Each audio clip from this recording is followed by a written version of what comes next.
Hi, Brent. Welcome from the correct side of the Purcell Range. Hello, Randy. How are things in Fernie today? It's now snowing really hard. Nice big flakes, which Well, I we're really need.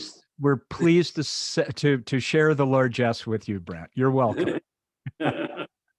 So, Brent, thanks a lot for taking my call today. I'm really looking forward to this conversation. Before we get into Angel Flight EK and precisely what it is, let's just talk a little about your background. So, I can tell from your accent that you're obviously from Fernie, not from Sparwood. But I suspect that before you moved to Fernie, you were from somewhere else. Tell us a bit about your background. Yes, I'm English, so from Britain. I did move around England quite a lot, so that was. I did have a year in Aruba, but mainly I was almost entirely grew up in England and lived in England. Whereabouts? Where were you born? Down in Chislehurst, Kent, in the south, and my father moved around a bit with his job, so we lived up as far north as the Lake District, and back down again to Manchester.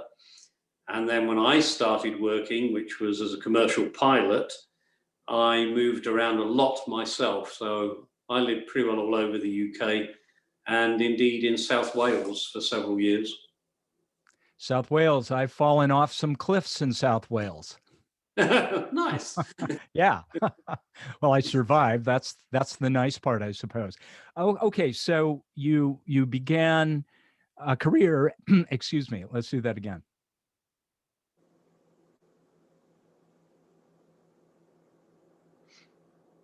So you began a career as a commercial pilot, you said. I'm always curious when I'm speaking with people who are pilots, how it came into their heads and at what point and why they decided that they wanted to become a pilot. What's your pilot story?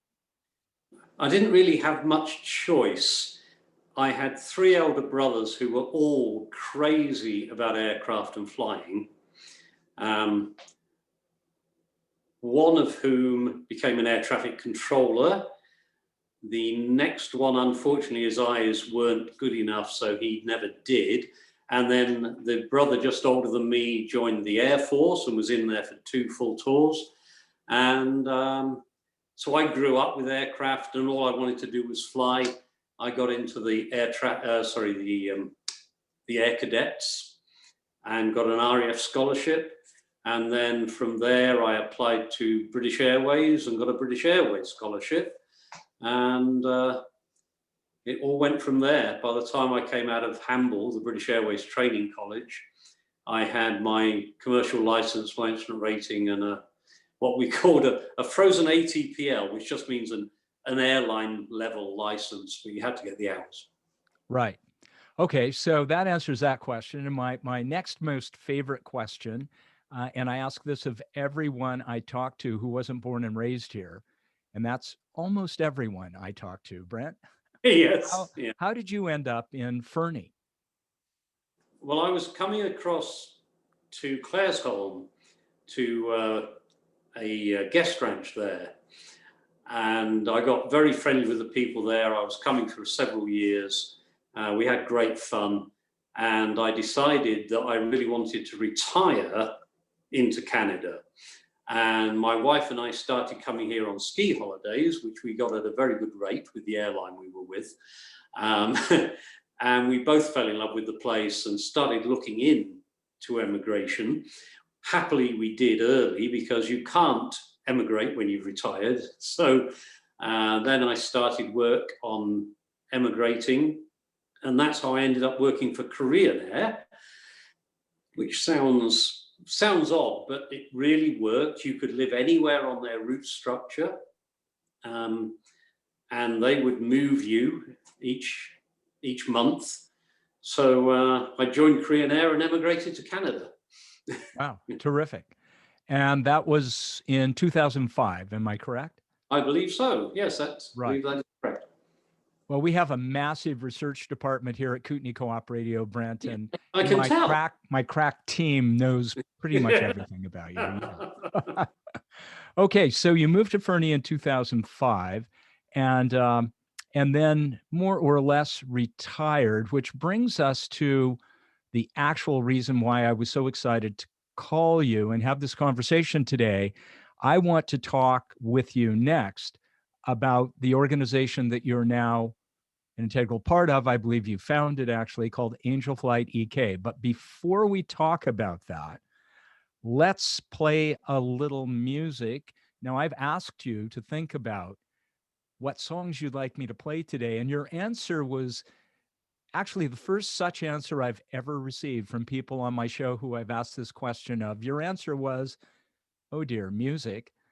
I don't really pay too much attention to music. You did say that, didn't you? Yeah, I did.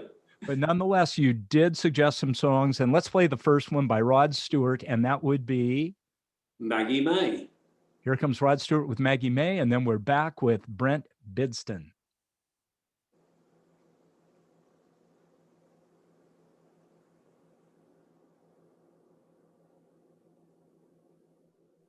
Right, that was Rod Stewart with Maggie May. I'm back with Brent Bidston, who joins us today from snowy Fernie. Hello again, Brent. Hi. Hi, Randy. Okay, so Brent, as I was saying just before we took that Rod Stewart break, let's talk a bit now about Angel Flight EK. And let's start at the very beginning. What is it, and why did you feel yourself moved to start this organization, this operation?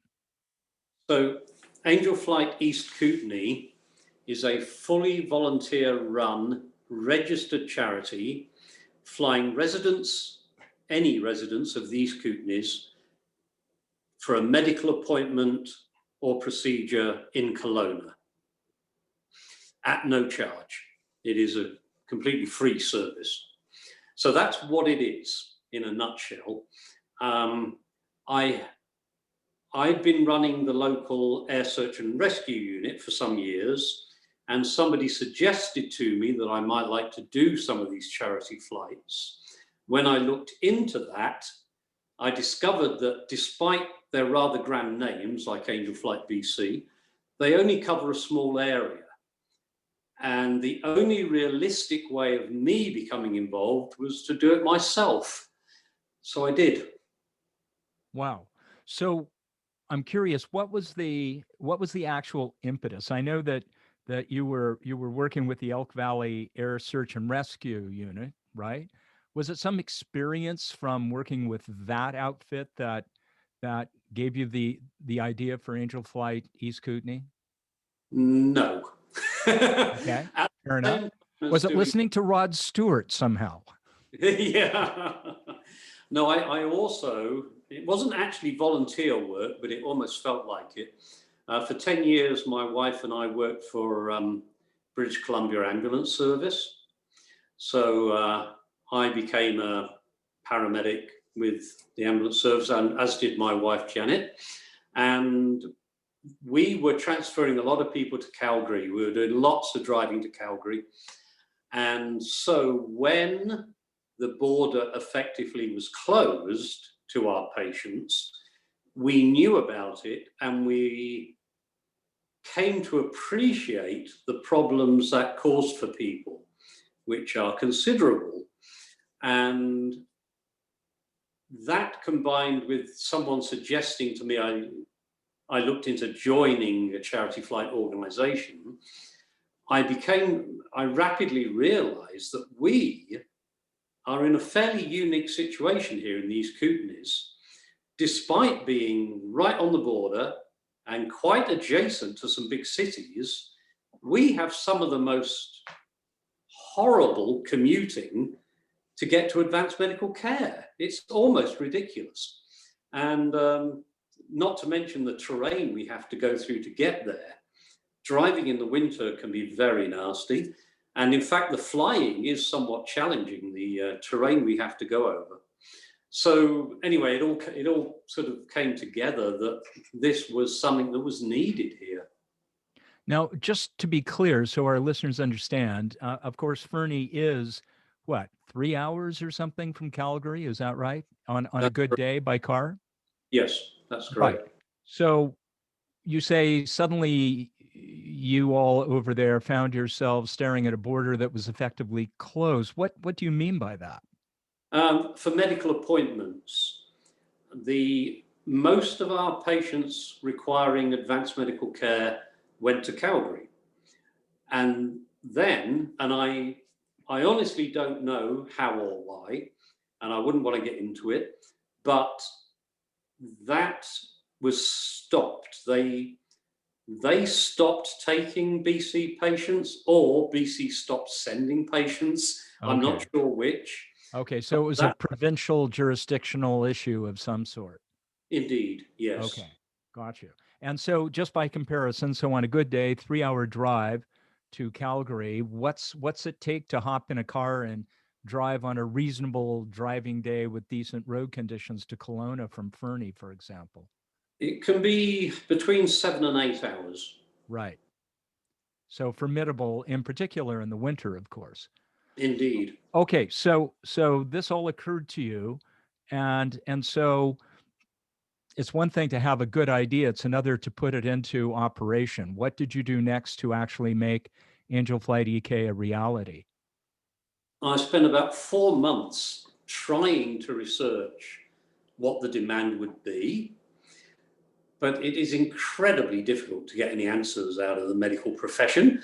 I mean, I appreciate medical confidentiality, but I was just after general numbers. How many cancer patients have to go? How many patients in general have to go? And really, I never did get a straight answer. Hmm.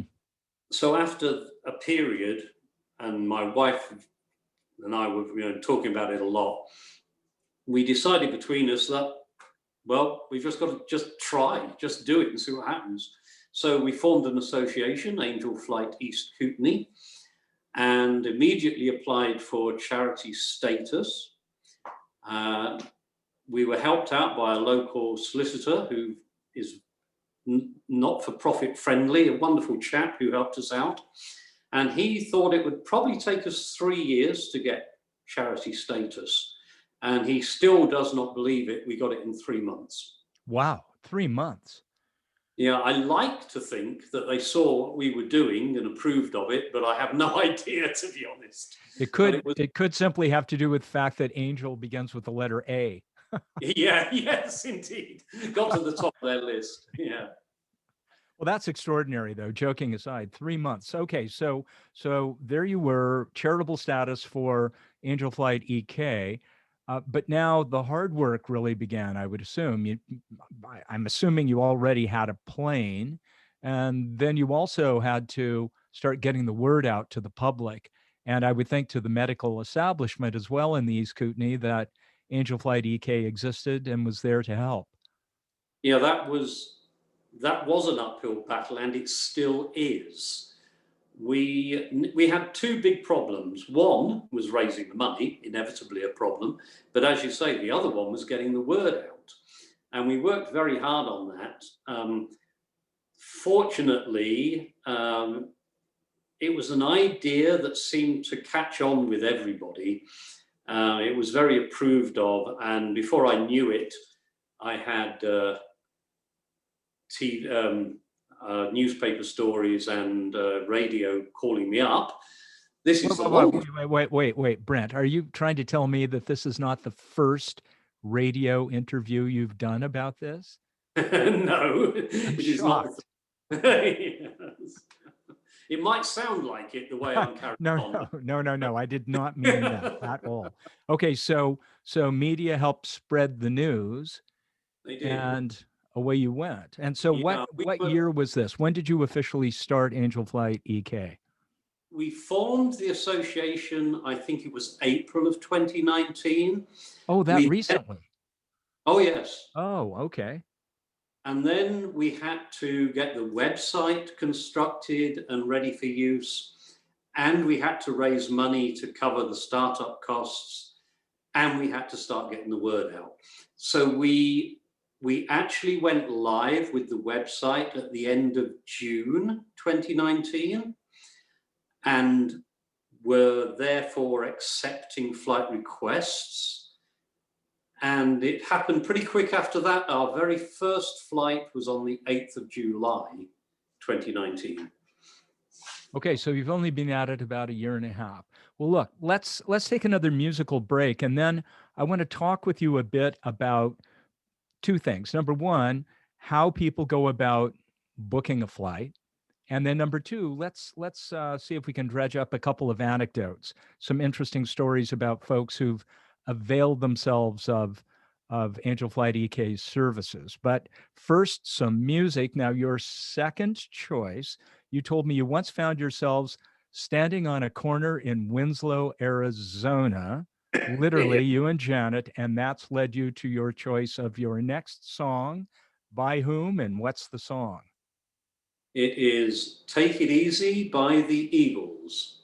Fantastic. Let's listen to the Eagles, and then we'll be back with Brent Bidston speaking to us today from Fernie, BC.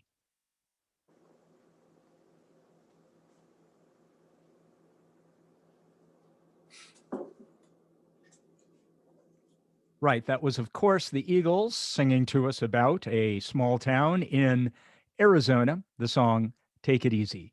And I'm back with Brent Bidston, who's speaking with us today from beautiful, snowy, almost as cool as a town of the same size in the West Kootenay, Fernie. Brent, welcome back. Thank you. Okay, so Brent, as promised, I'd love to just take up a few minutes here at the tail end of our show talking about what is required of someone to book a flight with Angel Flight EK. And then secondly, let's talk about one or two examples of people who have availed themselves and what that's meant to them. So first of all, what are the logistics? It is a simple process. As I say, the only requirement is that they're a resident of the East Kootenays and they have a medical appointment in Kelowna. Now, there are some restrictions which are all listed on our website. They have to be able to walk to the aeroplane. They have to be able to get in the aeroplane, which might not be as easy as it sounds. It's a couple of fair-sized steps. But all they do, what is your plane? I forgot to ask you. What's the aircraft? The main aircraft we're using at the moment is a Cessna 182. Okay. Which is a 4-seat high-wing single-engine aircraft. Right. But we also use volunteers all over these Kootenays. So we do have people with other types of aircraft, but they're almost all 4-seat small single-engine aircraft. So our website, which was designed, by the way, by my partner, Todd Westlake, who joined me very early on in the process and has been with me ever since. You go onto that website, you can scroll down or just look at the menu at the top. You go to request a flight. You click on that, it takes you to a form. You just fill the form in. It's very basic: name, address, age, date, simple questions like that, date of the appointment. If you know it, if you don't, you can still fill the form in and send it in. Some of the boxes require an answer, but if you don't know the answer at the time, just say so and send the form in. So at the bottom of the form, there is a send button. You just hit that button and it's done. So as long as you're on the internet, you don't have to transfer it to email or anything. That comes directly to us. And then my wife, who does tremendous amount of work for this and is our sort of general manager and patient triage and many other things, she will call them back usually within 24 hours. It can be very quick, and go through a lot more detail with them to make sure they're okay to fly with us. Because again, one of our restrictions is that we fly in unpressurized aircraft up to 12,000 feet. So people with respiratory issues sometimes are not best suited to go with us. Right. But my wife checks up on all that sort of thing. So there's a bit of a vetting, or perhaps we could call it an intake process before there is passengers green lighted. Yeah. Yeah. Make sure we don't hurt anybody in any way. Right. Yeah. The idea is to help, not injure. Right. Yes. Yes. Okay, so let's take a few minutes to talk about some concrete examples, at least one, if not more, of folks who've used the service, and you don't need to name names if that's not appropriate, but by all means, if it is, do. Why they needed to use the service or desired using the service, and what their experiences were, and perhaps your observations as well as the pilot, as the chauffeur. Absolutely, yes. The driver. Um, well, there've been several notable ones. There was a gentleman we took out with his wife for a checkup on his cancer, and very sadly, when we picked him back up to bring him home, and I just asked him, as you do, how did it go? Was it all okay? And basically, he'd been told he was now palliative and would not be coming back to Kelowna. Hmm. Basically, the end of possible treatments.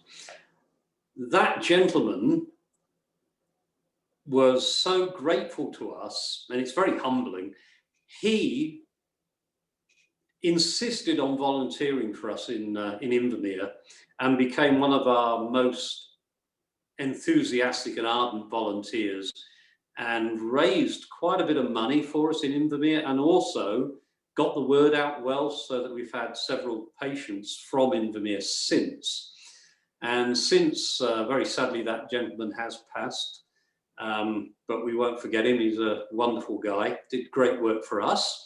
So that was rather poignant. Wow. And on a slightly brighter note, I was here 9 o'clock on a Saturday evening. The telephone rang, and it was a fairly distraught father in Cranbrook whose wife had just had a premature baby, and they were being rushed to Kelowna by air ambulance. And he basically had no way of keeping up with them. There wasn't room for him. So he rang us at 7 o'clock on Saturday night, and we had him in Kelowna by 9 a.m. Sunday morning. Wow. Amazingly, the baby had been flown out, the mother hadn't. I don't think she was well enough. So we had the father with the baby before the mother was there. Amazing. So that was a good one. But I love that example because it shows, even without any overt coordination, how your service and, for example, the air ambulance service can actually end up being complementary, or at least Angel Flight EK can end up being complementary to that government service. Yes, and we actually do a lot associated with the air ambulance. So we do not do emergency. Right. No, I gathered that. Emergency, but we can do urgency, and quite often do. After our year and a half, we are now well known to the social workers in Kelowna Hospital. So people in the cancer ward and the cardiac ward and even the ER, they have people delivered by air ambulance. I mean, picture the scene: you're picked up in an emergency, rushed by ambulance away. Before you know it, you're in Kelowna by air ambulance. Right. They look after you and turn around and say, "You're fine, goodbye." And you're in Kelowna. You might not have your cell phone. You probably haven't got your wallet. What's the chances of having ID? And that's when the social workers think of us. Of course, we only serve residents of the East Kootenays, so we are only helping out the folks from the East Kootenays. But we get quite a few calls to help get people home. And one of the problems is that even if you want to buy yourself a ticket on a flight back, of which there are 2 a week at the moment, the airlines won't let you on if you don't have ID. Right. Right. Mm. Well, listen, I would love to keep talking here, but we're frankly running out of time. I do have to say that here I am speaking to you from Caslow in the West Kootenay, an hour north of Nelson. Caslow, of course, is a very isolated small town, considerably smaller than Fernie. It does, however, have a fully paved kilometer-long airstrip. It's visual only, no instrumentation or whatever you call it in your profession. You know what I mean. Yes, indeed. Actually easier landing and takeoffs than the airstrip in Nelson, but there is, of course, an airstrip in Nelson as well. You mentioned at the very outset that there is an organization called Eagle Flight BC that really is focused on the Lower Mainland area, and I believe, other than that organization and yours in the East Kootenay, that's it for sister organizations. It sounds to me like this is an amazingly useful service, one that could be of tremendous benefit to any rural region in BC. And so I'll tell you what I'm going to do. In addition to being a radio host, I'm also working on a new pilot project called the BC Rural Health Hub. And I'm going to bring this topic up with my colleagues who include all the health stakeholders in the province. This issue of urgent, not emergency, travel to trauma centers and major medical centers for rural residents is a huge deal. And I think what you're doing out of the East Kootenay is exemplary and is worthy of emulation. And so, if you don't mind, I'm going to bald facedly steal your experience and share it with others. And then you'd better brace yourself for lots of calls and emails from curious people. And you can blame me. Yes, yes, indeed. I am actually in conversation with some people in Trail right now who are thinking about the possibility of trying to set something up, and we would certainly obviously help them as much as we can, but there was a limit to the geographic area we could cover. Oh, of course. And we're quite often snowed under. We have quiet weeks, and then we just go crazy. So yes, I'm happy to help other people get going in any way we can, but at the moment we've got everything we can we can handle. I totally appreciate that. Well, speaking of appreciating, Brent, I so appreciate you taking the time to join us today for this fascinating conversation. And by the way, folks, if you're interested and if you are listening by any chance via podcast to this show in the East Kootenay, or have a friend or a family member who does live in the East Kootenay who you think would like to learn more about Angel Flight EK, you can check out Brent's organization at AngelflightEK.ca. And Brent, let's go out with your third piece of music. I'm assuming this is dedicated to your wife, Janet. I'm just going to go out on a limb and let's say that's the case. So, what's the song and who is it by? It's I Feel Like a Woman by Shania Twain. Okay. Brent, thank you so much. We've been speaking with Brent Bidston, who is the founder, or perhaps I should say the co-founder of Angel Flight EK, based in Fernie. Thanks so much, Brent. Good luck, safe flying, and I hope we'll meet again soon. Thank you.